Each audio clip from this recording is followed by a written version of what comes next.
ನಾವಿವತ್ತು ದಾವಣಗೆರೆ ದಕ್ಷಿಣ ಕ್ಷೇತ್ರದ ವಾಲ್ಮೀಕಿ ನಗರದಲ್ಲಿ ಇದೀವಿ.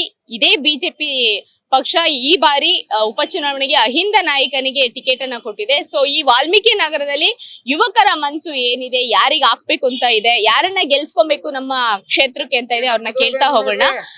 ಈ ಬಾರಿ ಉಪಚುನಾವಣೆಯಲ್ಲಿ ನಿಮ್ಗೆ ಈ ದಾವಣಗೆರೆ ದಕ್ಷಿಣ ಕ್ಷೇತ್ರ ನಿಮ್ಮ ವಾಲ್ಮೀಕಿ ನಗರಕ್ಕೆ ಯಾರು ಬಂದ್ರೆ ಉತ್ತಮ ಅಂತ ಅನ್ಸುತ್ತೆ? ಮೇಡಮ್ ದಾಸ್ಕರ್ಯಪ್ಪ ಅವ್ರು ಬಂದ್ರೆ ಉತ್ತಮ ಶ್ರೀನಿವಾಸ್ ಸರ್ ಬಂದ್ರೆ ಉತ್ತಮ. ಯಾಕಂದ್ರೆ ಈ ಕಡೆಗೆ ಒಂದು ಹಾಸ್ಪಿಟಲ್ ಇಲ್ಲ ಮೇಡಮ್. ಏನಾರ ಎಮರ್ಜೆನ್ಸಿ ಏನಾರ ಆಯ್ತಂದ್ರೆ 3-4 ಕಿಲೋಮೀಟರ್ ದೂರ ಹೋಗ್ಬೇಕಾಗತ್ತೆ. ಆಮೇಲೆ ಮಕ್ಕಳಿಗೆ ಮೊನ್ನೆ ನಾನು ಒಂದು ಇನ್ಸಿಡೆಂಟ್ ನೋಡಿದೆ. ಮಗು ಬಹಳ ಸೀರಿಯಸ್ ಅನ್ಸಿತ್ತು. ಆ ಮಗುಗೆ ಬಹಳ ಪ್ರಾಬ್ಲಮ್ ಆಯ್ತು, ನಡುದಾರಲ್ಲೇ ಪ್ರಾಣವಾಯ್ತು. ಇಂಥವೆಲ್ಲ ಕೇಸಸ್ ಆಗುತ್ತೆ ಮೇಡಮ್. ಹಂಗಾಗಿ ದಾಸ್ಕರ್ಯಪ್ಪಗೆ ಈ ಸಲ ಚಾನ್ಸ್ ಕೊಟ್ಟು ಈ ಕಡೆಗೆ ಹಾಸ್ಪಿಟಲ್ ಮಾಡ್ತೇವೆ ಅಂತ ಅಂದಿದ್ದಾರೆ ಮೇಡಮ್. ಮಾಡ್ಕೊಡ್ತಾರೆ ಮೇಡಮ್. ದಾಸ್ಕರಿಯಪ್ಪ ಅಂತ ಈಗೇನೆ ನಿಂತ್ಕೊಂಡಿದ್ದಾರೆ. ಬಿಜೆಪಿಯಿಂದ ಟಿಕೆಟ್ ಸಿಕ್ಕಿದೆ. ಅವ್ರು ಬಂದ್ರೆ ಒಂದು ಹೊಸ ಬದಲಾವಣೆ ಆಗುತ್ತೆ ಅನ್ನುವಂತ ಒಂದು ಕಲ್ಪನೆ ಇಟ್ಕೊಂಡಿದ್ದಾರೆ ಎಲ್ಲರೂ.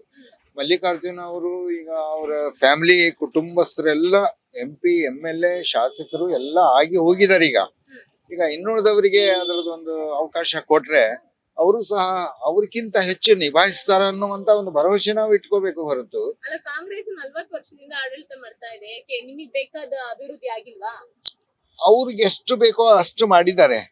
ಇನ್ನೂ ಹೊಸದನ್ನು ಬೇಕಂತ ಹೇಳಿದ್ರೆ ಆಡಳಿತ ನಮ್ಮ ಕೈಯಲ್ಲಿ ಉಳಿಬೇಕು. ನಾವು ಮಾಡಿದಂತ ಆಸ್ತಿಗಳು, ನಾವು ಮಾಡಿದಂತ ಕಾನೂನು ಚೌಕಟ್ಟುಗಳು, ನಮ್ಮ ಅಪರಾಧ ಹೊರಗೆ ಬರಬಾರದು ಅನ್ನುವ ಕಾರಣಕ್ಕೆ ನಾವು ಅಧಿಕಾರದಲ್ಲಿ ಇದ್ರೆ ಸಾಧ್ಯತೆ ಇದೆ ಅನ್ನುವಂತ ಒಂದು ಅದಕ್ಕೆ ಸೊಕ್ಕು ಅಂತ ಹೇಳಬಾರ್ದು, ಒಂದು ಅಧಿಕಾರದ ಮದದಿಂದ ಇದ್ದಾರೆ.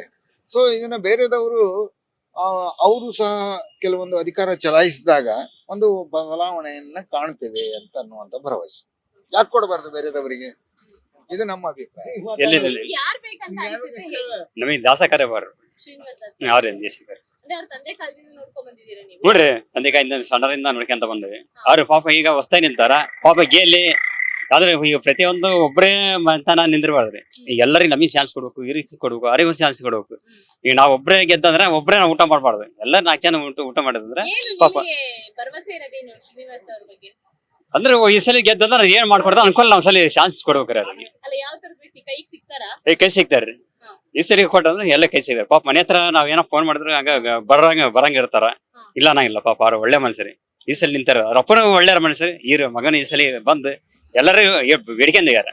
ಸಣ್ಣೂರ್ ಬೇಡಂಗ ಹಂಗ ನಾವು ಸಲ ಅವ್ರ ಪರವಾಗಿ ನಾವ್ ಎಲ್ಲರಿಗೂ ಓಟ್ ಹಾಕ್ಬೇಕಂತ ತೀರ್ಮಾನ ಮಾಡಿ ಬರ್ತಿರ್ತಾರಮ್ಮ. ಬರ್ತಿರ್ತಾರ ಎಲ್ಲ ಸಮಸ್ಯೆ ಕೇಳ್ತಾರ. ನಾವ್ ಗೆದ್ಮೇಲೆ ನೀವು ಬಂದ್ ಕೇಳ್ರಿ, ನೀವು ಸರ್ವಜ್ಞ ಫೋನ್ ಮಾಡ್ರಿ, ನಾವ್ ಬಂದ ಕೇಳಿದ್ರೆ ಅವಾಗ ಬಂದ್ ನೀವೇನ್ ಮಾತಾಡ್ರಿ ಅಂತಂದ್ ಹೇಳ್ಯಾರ.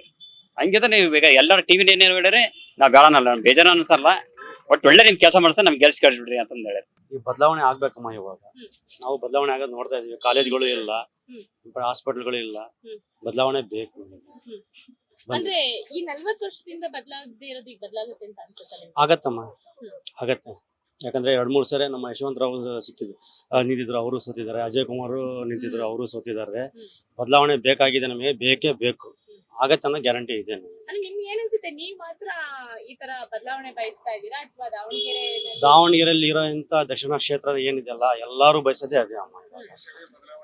ಎಲ್ಲಾ ಬದಲಾವಣೆ ಆಗಿದೆ. ನಮ್ಮ ದಕ್ಷಿಣ ಭಾಗ ಏನೋ ಬದಲಾವಣೆ ಆಗಿಲ್ಲ. ಅದು ಬದಲಾವಣೆ ಬೇಕು, ಬದಲಾವಣೆ ಆಗತ್ತೆ ಅನ್ನೋ ಗ್ಯಾರಂಟಿ ಇದೆ ನಮಗೆ. ಶ್ರೀನಿವಾಸ್ ಅವ್ರ ಬಗ್ಗೆ ಏನು ನಿಮಗೆ ನಿರೀಕ್ಷೆಗಳಿರೋದು? ಇಲ್ಲ, ಅವ್ರ ಅಪ್ಪರು ನೋಡ್ಕೊಂಡ್ ಬಂದಿದ್ದೀವಿ. ನಾವೆಲ್ಲ ಅದೇ ಏರಿಯಾದಲ್ಲಿ ಇದ್ವಿ, ನಾವು ಇನ್ನೊಂದು ನಗರದಲ್ಲಿ ಇದ್ವಿ. ಬದಲಾವಣೆ ಆಗತ್ತೆ. ಆಮೇಲೆ ಅವ್ರ ಕೆಲಸನ ಮಾಡ್ತಾ ಇದ್ದಾರೆ.